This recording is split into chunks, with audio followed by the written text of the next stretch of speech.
সৈয়দ মোহাম্মদ শাহজাহান। ইতিহাসের ডাকে জেগে ওঠে তেলিয়াপাড়া ভূমি, স্মৃতিসৌধের প্রস্তর গায়ে নতুন আলোর চুমুক।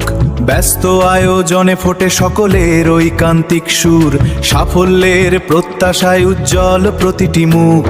তেলিয়াপাড়া আজ প্রস্তুত নতুন করে গৌরবের গল্প লিখতে। মহা আয়োজনকে সামনে রেখে চলছে শেষ মুহূর্তের প্রস্তুতি। তেলিয়াপাড়া চা বাগানের স্মৃতিসৌধে অতিথি বরণকে ঘিরে ব্যস্ত সময় পার করছেন আয়োজকরা। এই প্রস্তুতি কাজ পরিদর্শনে এসে উপস্থিত হলেন গণমানুষের আশ্রয়স্থল সৈয়দ মোহাম্মদ শাহজাহান।